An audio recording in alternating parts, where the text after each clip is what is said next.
إن الحمد لله نحمده ونستغفره اللهم صل وسلم وبارك عليه. സുഹൃത്തെ, ഇയ്യാക നഅ്ബുദു വഇയ്യാക നസ്തഈൻ എന്ന് പറഞ്ഞാൽ എന്താ? ഞാൻ നിന്നോട് മാത്രം പ്രാർത്ഥിക്കും, നിന്നെ മാത്രം ആരാധിക്കും, നിന്നോട് മാത്രം സഹായം തേടുന്നു. അതെ, ഇത് അള്ളാഹ് പറയുന്ന വാക്കല്ലേ? അതെ. ആരോടാ പറയണ? അള്ളാഹ് നമ്മളോട് പറയാൻ വേണ്ടി പഠിപ്പിക്കുന്നത്. പറയാൻ വേണ്ടി പഠിപ്പിച്ചു. നിങ്ങൾക്ക് എവിടുന്ന് കിട്ടി? അതല്ലേ ചോദിച്ചേ? അതല്ലേ പറഞ്ഞത്. അത് ഖുർആനിലുണ്ടോ? അള്ളാഹ് പറയാൻ വേണ്ടി ഭൂരിപക്ഷം വരുന്ന സഹാബിമാരും അതുപോലെ ഖുർആൻ വ്യാഖ്യാതാക്കളും പറയുന്നത് സൂറത്തുൽ ഹിജ്റിലെ 87-ാമത്തെ ആയത്തിൽ പറയുന്ന ആവർത്തിക്കപ്പെടുന്ന 7 വചനങ്ങൾ സൂറത്തുൽ ഫാത്തിഹ കുറിച്ച് എന്നാണ്. ഇതിൽ പ്രമുഖ സഹാബിമാരായ ഇബ്നു മസ്ഊദ് റളിയല്ലാഹു അൻഹു, ഇബ്നു അബ്ബാസ് റളിയല്ലാഹു അൻഹു എന്നിവരിൽ നിന്ന് തന്നെ പ്രധാനമായ 2 അഭിപ്രായങ്ങളെ രേഖപ്പെടുത്തിയതായി കാണാം. ഒരിടത്ത് അത് സൂറത്തുൽ ഫാത്തിഹയാണെന്നും മറ്റൊരിടത്ത് അത് ഖുർആനിലെ വലിയ 7 സൂറത്തുകളാണെന്നും ഇവർ 2 പേരും അഭിപ്രായപ്പെട്ടതായി വന്നിട്ടുണ്ട്. ഇതിൽ അത് ഫാത്തിഹയാണെന്ന് പറയുന്ന കൂട്ടത്തിൽ ബിസ്മി കൂടി ഉൾപ്പെടെയാണ് ആ 7 ആയത്തുകൾ പൂർത്തിയാകുന്നത് എന്ന് ഇബ്നു അബ്ബാസ് റളിയല്ലാഹു അൻഹു പ്രത്യേകം എടുത്തു പറഞ്ഞിട്ടുമുണ്ട്. ഇപ്പോൾ ഞാൻ ഉദാഹരണം പറയാം. ഖുൽ യാ അയ്യുഹൽ കാഫിറൂൻ എന്ന് പറയുന്നിടത്ത് അള്ളാഹ് നേരിട്ട് പറയല്ലേ, നബിനോട് പറയാണ് ഖുൽ യാ അയ്യുഹൽ കാഫിറൂൻ, നബിയെ താങ്കൾ പറയുക. യാ അയ്യുഹൽ കാഫിറൂൻ, സത്യനിഷേധികളുടെ കൂട്ടമേ. ഓക്കെ, ഇങ്ങനെ കുൽ എന്ന് ഈ ഫാത്തിഹ സൂറത്തിൽ എവിടെയുണ്ടോ? കുൽ എന്ന വാക്ക് എവിടെ ഉപയോഗിക്കണമോ അവിടെ മാത്രമേ അതിന് ഭംഗിയുള്ളൂ. ഫാത്തിഹ എന്നത് വെറും ഒരു പ്രാർത്ഥനയല്ല, അത് സൃഷ്ടാവും സൃഷ്ടിയും തമ്മിലുള്ള നേരിട്ടുള്ള ഒരു സംഭാഷണമാണ്, അഥവാ ഒരു മുനാജാത്ത്. ഈ വിഷയത്തിലുള്ള എല്ലാ സംശയങ്ങളും മാറ്റാൻ സഹീഹ് മുസ്ലിം റിപ്പോർട്ട് ചെയ്ത പ്രസിദ്ധമായ ഒരു ഹദീസ് ഖുദ്സി മാത്രം മതി. നമുക്ക് ആ ഹദീസിലേക്കൊന്ന് പോയാലോ? ഖാലല്ലാഹു തആല ഖസംതു സ്വലാത്ത ബൈനി വബൈന അബ്ദി നിസ്ഫൈൻ വലിഅബ്ദി മാ സഅല. അള്ളാഹു പറയുന്നു, ഞാൻ നമസ്കാരത്തെ, അതായത് സൂറത്ത് ഫാത്തിഹ, എനിക്കും എൻ്റെ ദാസനും ഇടയിൽ 2ആയി വിഭജിച്ചിരിക്കുന്നു. എൻ്റെ ദാസൻ ചോദിക്കുന്നതെല്ലാം അവനുള്ളതാണ്. പിന്നീട് ഓരോ ആയത്തിനും അള്ളാഹു മറുപടി പറയുന്നു. അൽഹംദുലില്ലാഹി റബ്ബിൽ ആലമീൻ. അള്ളാഹു പറയുന്നു, ഹമിദനി അബ്ദി, എൻ്റെ ദാസൻ എന്നെ സ്തുതിച്ചു. ദാസൻ പറയുന്നു അർ റഹ്മാനിർ റഹീം. അള്ളാഹു പറയുന്നു അസ്നാ അലയ്യ അബ്ദി, എൻ്റെ ദാസൻ എന്നെ പ്രശംസിച്ചു. ദാസൻ പറയുന്നു മാലികി യൗമിദ്ദീൻ. അള്ളാഹു പറയുന്നു മജ്ജദനി അബ്ദി, എൻ്റെ ദാസൻ എന്നെ മഹത്വപ്പെടുത്തി. ദാസൻ പറയുന്നു ഇയ്യാക നഅ്ബുദു വ ഇയ്യാക നസ്തഈൻ. അല്ലാഹു പറയുന്നു ഹാദാ ബൈനി വബൈന അബ്ദി വലിഅബ്ദി മാ സഅല. ഇത് എനിക്കും എൻ്റെ ദാസനും ഇടയിലുള്ളതാണ്, എൻ്റെ ദാസൻ ചോദിക്കുന്നതെല്ലാം അവനുള്ളതാണ്. ഫാത്തിഹ എന്നത് നമ്മൾ പടച്ചവനോട് നടത്തുന്ന ഏറ്റവും തീവ്രമായ സ്നേഹപ്രകടനമാണ്. നീ പറയുക എന്നൊരു കൽപ്പന വന്നാൽ ആ സംഭാഷണത്തിൽ മറ്റൊരാൾ വന്ന് സ്ക്രിപ്റ്റ് പറഞ്ഞു കൊടുക്കുന്നത് പോലെയുള്ള ഒരു കൃത്രിമത്വം അനുഭവപ്പെടും. ആ ഭംഗിക്കട് ഒഴിവാക്കാനാണ് അവിടെ ഖുൽ ഇല്ലാത്തത്. അറിയോ, അലിയുടെ ഗ്രന്ഥത്തിൽ, അലിയുടെ ഖുർആനില് അല്ലെങ്കിൽ ഇബ്നു മസ്ഊദിന്റെ ഖുർആനില് ഫാത്തിഹ സൂറത്ത് മുഅവ്വിദത്തീനും ഉണ്ടായിരുന്നില്ല എന്ന്, ഫാത്തിഹ ഖുർആനിന്റെ ഭാഗമായിട്ട് ഇബ്നു മസ്ഊദ് അംഗീകരിച്ചിരുന്നില്ല എന്ന് നിങ്ങൾക്കറിയോ? എനിക്ക് അദ്ദേഹത്തോട് ചോദിക്കാനുള്ളത്, ഇബ്നു മസ്ഊദ് റളിയല്ലാഹു അൻഹുവിന് അങ്ങനെ ഒരു വാദം ഉണ്ടായിരുന്നു എന്ന് തെളിയിക്കുന്ന ഏതെങ്കിലും ഒരു ആധികാരിക രേഖയോ തെളിവോ കൊണ്ടുവരാൻ നിങ്ങൾക്ക് സാധിക്കുമോ? ഫാത്തിഹ ഖുർആനിലുള്ളതല്ല എന്ന് അദ്ദേഹം നേരിട്ട് പറഞ്ഞതായി തെളിയിക്കാൻ നിങ്ങൾക്ക് കഴിയുമോ? അങ്ങനെ ഒരു തെളിവ് നിങ്ങളുടെ കയ്യിലുണ്ടെങ്കിൽ അത് നിങ്ങൾ കൊണ്ടുവരിക. ഇനി അതും പോട്ടെ, എൻ്റെ 2ാമത്തെ ചോദ്യം, പ്രവാചകൻ സല്ലല്ലാഹു അലൈഹി വസല്ലമയുടെ കൂടെ ജീവിച്ചു, ദീൻ പഠിച്ച 1.25 ലക്ഷത്തോളം വരുന്ന സഹാബാക്കൾ ഉണ്ടല്ലോ. ആ 1.25 ലക്ഷം വരുന്ന സഹാബാക്കളിൽ ഏതെങ്കിലും ഒരൊറ്റ സ്വഹാബിയെങ്കിലും ഞങ്ങളുടെ കൂട്ടത്തിലുള്ള ഇബ്നു മസ്ഊദ് റളിയല്ലാഹു അൻഹു ഫാത്തിഹ ഖുർആനിലുള്ളതല്ല എന്നൊരു അഭിപ്രായം ഉണ്ടായിരുന്നു എന്ന് പറഞ്ഞതായി തെളിയിക്കാൻ നിങ്ങൾക്ക് കഴിയുമോ? അറിയോ, അലിയുടെ ഗ്രന്ഥത്തിൽ, അലിയുടെ ഖുർആനില് അല്ലെങ്കിൽ ഇബ്നു മസ്ഊദിന്റെ ഖുർആനില് ഫാത്തിഹ സൂറത്ത് മുഅവ്വിദത്തീനും ഉണ്ടായിരുന്നില്ല എന്ന്? ശ്രീ ലിയാഖത്ത് അലി റളിയല്ലാഹു അൻഹുവിന്റെ മുസാഫ് എന്ന പേരും ഇബ്നു മസ്ഊദ് റളിയല്ലാഹു അൻഹുവിന്റെ മുസാഫ് എന്ന പേരും ഒരുമിച്ച് പറയാറുണ്ട്. എന്നാൽ അലി റളിയല്ലാഹു അൻഹുവിന്റെ മുസാഫിൽ ഫാത്തിഹ ഇല്ലായിരുന്നു എന്നതിന് വിശ്വസനീയമായ പ്രാചീന സ്രോതസ് എനിക്കറിയില്ല. ഞാൻ കുറേ തെരഞ്ഞു നോക്കി, ഒത്തിരി തെരഞ്ഞു, എവിടെയും കാണുന്നില്ല. അതിനാൽ ആദ്യം തന്നെ ആ റെഫറൻസ് ഒന്ന് കാണിക്കും. 2ാമത്തത് നബി സല്ലല്ലാഹു അലൈഹി വസല്ലമയുടെ ഹയാത്ത് കാലത്ത് ഇബ്നു മസ്ഊദ് റളിയല്ലാഹു അൻഹു മാത്രല്ല, ഉബയ്യ് ഇബ്നു കഅബ് റളിയല്ലാഹു അൻഹു, അതുപോലെ അബൂ മൂസ അശ്ശരി റളിയല്ലാഹു അൻഹു, ആയിഷ റളിയല്ലാഹു അൻഹ, ഹഫ്സ റളിയല്ലാഹു അൻഹ, അബൂബക്കർ സിദ്ദീഖ് റളിയല്ലാഹു അൻഹു, ഉമർ റളിയല്ലാഹു അൻഹു, ഇവരൊക്കെ വരെ കയ്യിൽ അവരുടേതായ രീതിയിലുള്ള മുസാഫുകൾ ഉണ്ടായിരുന്നു. കാരണം നബി സ്വല്ലല്ലാഹു അലൈഹി വസല്ലം എന്താണോ പറയുന്നത് അത് എഴുതി വെക്കും, അതിന്റെ തഫ്സീർ എഴുതി വെക്കും. പിന്നെ ഫാത്തിഹയും ഖുൽ അഊദു ബിറബ്ബിൽ ഫലഖും ഖുൽ അഊദു ബിറബ്ബിൻ നാസും ഒരു സഹാബിയുടെ മുസാഫിൽ ഇല്ല എന്ന് കരുതിയിട്ട് അത് ഖുർആനിലാണെന്ന് വാദിക്കാൻ എന്താണ് നിങ്ങളുടെ അടുത്തുള്ള സ്രോതസ് എന്താണെന്ന് എനിക്ക് മനസ്സിലാവുന്നില്ല. കാരണം ഫാത്തിഹ എന്നുള്ള ഒരു മുഅ്മിനെ സംബന്ധിച്ചിടത്തോളം ഒരു ദിവസം 17 പ്രാവശ്യം എനിക്കത് നിർബന്ധമാണ്. ഖുൽ അഊദു ബിറബ്ബിൽ ഫലഖും ഖുൽ അഊദു ബിറബ്ബിൻ നാസ് രാവിലെയും വൈകുന്നേരം 3 പ്രാവശ്യം എല്ലാ മുസ്ലിമും ഒരുവിധമുള്ള എല്ലാ വിശ്വാസികളും ചെയ്യുന്ന ഒരു കർമ്മമാണ്.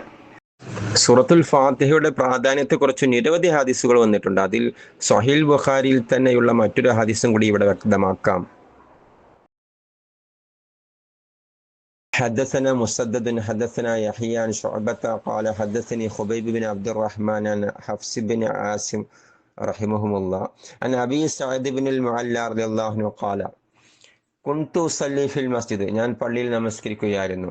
ഫദഅനി റസൂലുള്ളാഹി സ്വല്ലല്ലാഹു അലൈഹി വസല്ലം, അപ്പോൾ അല്ലാഹുവിന്റെ റസൂൽ എന്നെ വിളിച്ചു.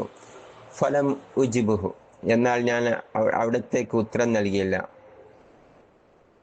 അതായത് നമസ്കാരത്തിലായിരുന്നതിനാൽ. ഖുൽതു യാ റസൂലല്ലാഹ് ഇന്നി കുൻതു ഉസല്ലി, നമസ്കാരം കഴിഞ്ഞ ശേഷം ഞാൻ പറഞ്ഞു, അല്ലയോ അല്ലാഹുവിന്റെ റസൂലേ സല്ലല്ലാഹു അലൈഹി വസല്ലം, ഞാൻ നമസ്കരിക്കുകയായിരുന്നു. ഫഖാല അലം യുഖ്ലില്ലാഹ്, അപ്പോൾ നബി സല്ലല്ലാഹു അലൈഹി വസല്ലം ചോദിച്ചു, അല്ലാഹു പറഞ്ഞിട്ടില്ലേ, ഇസ്തജീബു ലില്ലാഹി വലിർറസൂലി ഇദാ ദഅഅക്കും, അല്ലാഹും റസൂലും നിങ്ങളെ വിളിച്ചാൽ നിങ്ങൾ അവർക്ക് ഉത്തരം നൽകണമെന്ന്. സുമ്മ ഖാല, ശേഷം അദ്ദേഹം എന്നോട് പറഞ്ഞു, ലഉഅല്ലിമന്നക സൂറത്തൻ ഹിയ അഅ്ളമു സൂരി ഫീൽ ഖുർആനി, ഖുർആനിലെ ഏറ്റവും മഹത്തായ ഒരു സൂറത്ത് തീർച്ചയായും ഞാൻ നിനക്ക് പഠിപ്പിച്ചു തരാം. ഖബ്ല അൻ തഖ്റുജ മിനൽ മസ്ജിദ്, നീ പള്ളിയിൽ നിന്ന് പുറത്തിറങ്ങുന്നതിന് മുൻപായിട്ട്. സുമ്മ അഖദ ബിയദി, ശേഷം നബി സ്വല്ലല്ലാഹു അലൈഹി വസല്ലം തങ്ങളെ എൻ്റെ കൈ പിടിച്ചു. ഫലമ്മ അറാദ അൻ യഖ്റുജ, അങ്ങനെ അവിടുന്ന് പള്ളിയിൽ നിന്ന് പുറത്തിറങ്ങാൻ ഉദ്ദേശിച്ചപ്പോൾ, ഖുൽതു ലഹു അലം തഖുൽ, ഞാൻ നബി സ്വല്ലല്ലാഹു അലൈഹി വസല്ലമയോട് ചോദിച്ചു, അങ്ങ് എന്നോട് പറഞ്ഞിരുന്നില്ലേ, ലഉഅല്ലിമന്നക സൂറത്തൻ ഹിയ അഅ്ളമു സൂറത്തിൻ ഫിൽ ഖുർആൻ, ഖുർആനിലെ ഏറ്റവും മഹത്തായ സൂറത്ത് ഞാൻ നിനക്ക് പഠിപ്പിച്ചു തരുമെന്ന്. ഖാല അൽഹംദുലില്ലാഹി റബ്ബിൽ ആലമീൻ, അപ്പോൾ നബി സല്ലല്ലാഹു അലൈഹി വസല്ലം തങ്ങൾ പറഞ്ഞു, അത് അൽഹംദുലില്ലാഹി റബ്ബിൽ ആലമീൻ സൂറത്തുൽ ഫാത്തിഹ ആകുന്നു.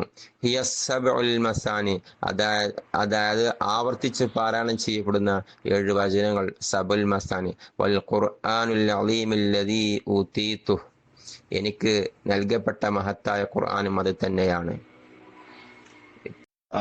പിന്നെ ഇത് ഖുർആനിന്റെ ഭാഗമാണ് എന്ന് തീരുമാനിക്കുന്നത് പണ്ഡിതന്മാർ, ഉസ്മാൻ ഏർപ്പാടാക്കിയ പണ്ഡിതന്മാർ, ഉസ്മാന്റെ ഭരണപരമായിട്ടുള്ള തീരുമാനവും അതിനനുസൃതമായിട്ടുണ്ടായിട്ടുള്ള പണ്ഡിതന്മാരുടെ ലിയാഖത്തിന്റെ വാദ്യം സത്യമുണ്ടോ എന്ന് നോക്കാൻ നമുക്ക് സഹീഹ് ബുഖാരി തന്നെ ഒന്ന് പരിശോധിക്കാം. ആ ഹദീസ് നിങ്ങൾക്ക് കാണാൻ കഴിയും.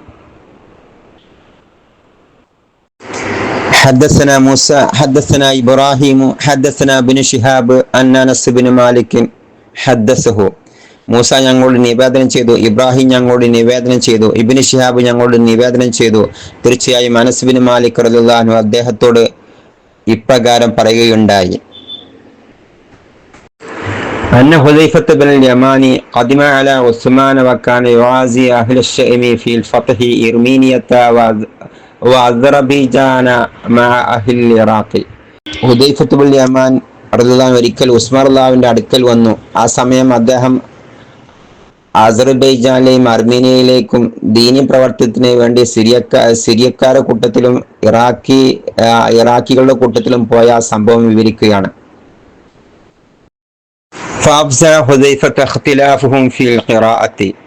ഖുർആൻ ഓതുന്നതിലുള്ള അവരുടെ വിവിധ പ്രദേശങ്ങളിൽ നിന്നുള്ള ആളുകളുടെ അഭിപ്രായ വ്യത്യാസങ്ങളും മാറ്റങ്ങളും ഹുദൈഫ റളിയല്ലാഹു അൻഹുയെ വല്ലാതെ ഭയപ്പെടുത്തി, ആശങ്കാകുലനാക്കി. فقال حذيفة لعثمان يا أمير المؤمنين أدرك هذه الأمة قبل أن يختلفوا في الكتاب اختلاف اليهود والنصارى. അപ്പോൾ ഹുദൈഫ റളിയല്ലാഹു ഉസ്മാൻ റളിയല്ലാഹുവിനോട് പറഞ്ഞു, ഓ അമീറുൽ മുഅ്മിനീൻ, യഹൂദരും ക്രിസ്ത്യാനികളും തങ്ങളുടെ വേദഗ്രന്ഥങ്ങളിൽ ഭിന്നിച്ചതുപോലെ ഈ ഉമ്മത്ത് മുസ്ലിം സമുദായം വിശുദ്ധ ഖുർആന്റെ കാര്യത്തിൽ ഭിന്നിച്ചു പോകുന്നതിന് മുൻപായി അങ്ങയുടെ രക്ഷിക്കുക, ഇടപെടുക.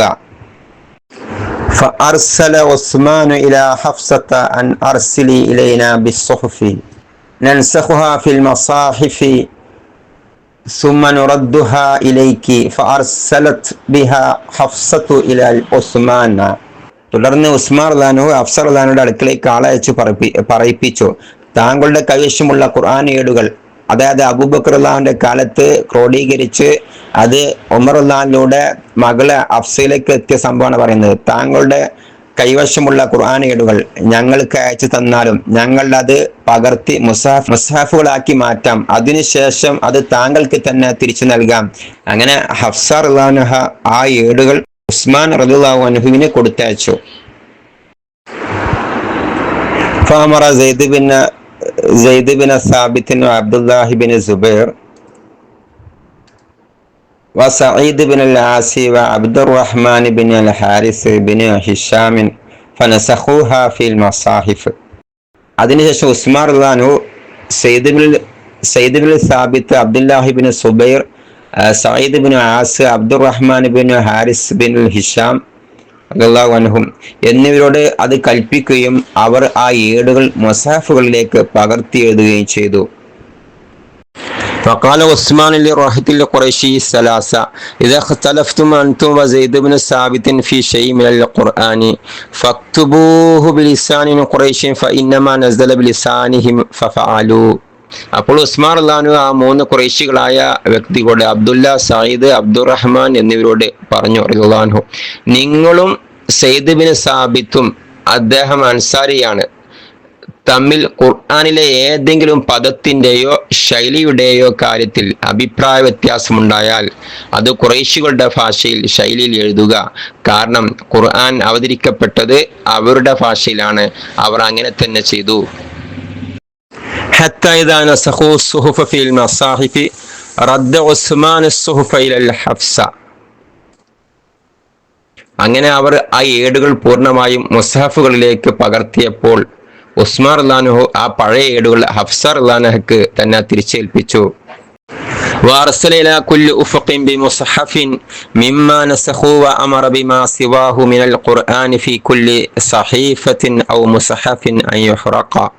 അവർ പകർത്തി എഴുതിയ മുസ്ഹഫുകളിൽ നിന്ന് ഓരോ പ്രതി വീതം അദ്ദേഹം ഓരോ പ്രദേശങ്ങളിലേക്കും, ഇസ്ലാമിക ലോകത്തിന്റെ ഓരോ പ്രദേശങ്ങളിലേക്കും അയച്ചു കൊടുത്തു. കൂടാതെ ഇതല്ലാത്ത മറ്റേതൊരു ഏടുകളിലോ മുസ്ഹഫുകളിലോ ഉള്ള ഖുർആൻ പ്രതികൾ ഉണ്ടോ അവയെല്ലാം കരിച്ചു കളയാനും അദ്ദേഹം കൽപ്പിക്കുകയും ചെയ്തു. നൻസഖുഹാ ഫിൽ മസാഹിഫ്, അതിന്റെ പകർപ്പുകൾ മുസ്ഹഫുകളായി തയ്യാറാക്കാം. ഇവിടെ നൻസഖുഹ എന്ന ക്രിയയുടെ അർത്ഥം പകർപ്പെടുക്കുക, കോപ്പി എടുക്കുക എന്നതാണ്. പുതിയത് രചിക്കുക അല്ല, കൂട്ടിച്ചേർക്കുക അതുമല്ല. പിന്നെ പറയുന്നു ഫനസഖൂഹാ ഫിൽ മസാഹിഫ്, അവർ അതിനെ മുസ്ഹഫുകളിലേക്ക് പകർത്തി, വീണ്ടും പകർത്തി എന്നേ പറയുന്നുള്ളൂ. സഹോദര, ബുഖാരിയിലെ ഹദീസ് നിങ്ങൾ മുഴുവൻ വായിച്ചിട്ടുണ്ടോ? അതിൽ ഉസ്മാൻ ഖുർആൻ എഴുതി എന്ന് എവിടെയാണ് പറഞ്ഞിരിക്കുന്നത്? ഫാത്തിഹ കൂട്ടിച്ചേർത്തു എന്ന് എവിടെയാണ് പറഞ്ഞിരിക്കുന്നത്? ഹദീസ് പറയുന്നത് എന്താണ്? ഹഫ്സയുടെ കൈവശമുള്ള സുഹഫ് കൊണ്ടുവരൂ, അതിന്റെ പകർപ്പ് മുസഹഫുകളായി തയ്യാറാക്കാം എന്നല്ലേ? പകർപ്പെടുക്കുന്നതും പുതിയ പുസ്തകം എഴുതുന്നതും രണ്ടാണല്ലോ. ഒരു സ്കൂളിന്റെ ഒറിജിനൽ സർട്ടിഫിക്കറ്റിൽ നിന്ന് 10 ഫോട്ടോ കോപ്പി എടുത്ത ആളാണ് ആ സർട്ടിഫിക്കറ്റ് എഴുതിയത് എന്ന് പറയുമോ? ഉസ്മാൻ റളിയല്ലാഹു ചെയ്തത് ഇത് തന്നെയാണ്. അബൂബക്കർ റളിയല്ലാഹുവിന്റെ കാലത്ത് ശേഖരിച്ച ഔദ്യോഗിക പാഠത്തിൽ നിന്ന് നിരവധി കോപ്പികൾ തയ്യാറാക്കി വിവിധ പ്രദേശങ്ങളിലേക്ക് അയച്ചു. പുതിയ ഖുർആൻ രചിക്കുകയോ സൂറത്തുകൾ കൂട്ടിച്ചേർക്കുകയോ ചെയ്തിട്ടില്ല. അതായത് ഖുർആൻ ഓതുന്നതിലെ ഉച്ചാരണ വ്യത്യാസങ്ങൾ കാരണം മുസ്ലിങ്ങൾക്കിടയിൽ ഭിന്നത ഉണ്ടാകുമെന്ന് ഭയന്ന് ഉസ്മാൻ റളിയല്ലാഹു ഔദ്യോഗികമായി ഖുറൈശി ശൈലിയിൽ ഖുർആൻ പകർത്തി ലോകത്തിന്റെ വിവിധ ഭാഗങ്ങളിലേക്ക് എത്തിച്ച ചരിത്രമാണ്. ഇതിനാണ് നമ്മൾ ഉസ്മാനി മുസഹഫ് എന്ന് വിളിക്കുന്നത്. അത് വേറെ ഞാൻ പറഞ്ഞത് ഖുർആനിന്റെ ആധികാരികത, ഖുർആനിന് സനദുണ്ട് എന്ന് പറയുന്നവൻ ഇതിനൊക്കെ മറുപടി പറയാൻ ബാധ്യസ്ഥനാണ് എന്നാ ഞാൻ പറഞ്ഞത്. ലിയാഖത്ത് നടത്തിയ എല്ലാ വാദങ്ങൾക്കും ഇപ്പോൾ അക്കമിട്ട് മറുപടി നൽകിയിട്ടുണ്ട്. സത്യം അന്വേഷിക്കുന്നവർക്ക് വേണ്ടിയാണ് ഈ വീഡിയോ കൊണ്ടുവന്നത്, കളവ് പ്രചരിപ്പിക്കാൻ നടക്കുന്നവർക്ക് വേണ്ടിയല്ല. അതുകൊണ്ട് അടുത്തതായി അദ്ദേഹത്തിന്റെ സനദ് വിവാദവുമായി ബന്ധപ്പെട്ട വീഡിയോയുമായി വരാം ഇൻഷാ അല്ലാഹ്. അള്ളാഹു നമ്മുടെ ഈ ചെറിയ പരിശ്രമത്തെ ഒരു സ്വാലിഹായ അമലായി സ്വീകരിക്കുമാറാവട്ടെ. ഇത് കേട്ടവർ എല്ലാവരും ഈ അറിവുകൾ മറ്റുള്ളവരിലേക്ക് മാക്സിമം ഷെയർ ചെയ്യുക ഇൻഷാ അല്ലാഹ്. അടുത്ത വീഡിയോക്കായി കാത്തിരിക്കുക.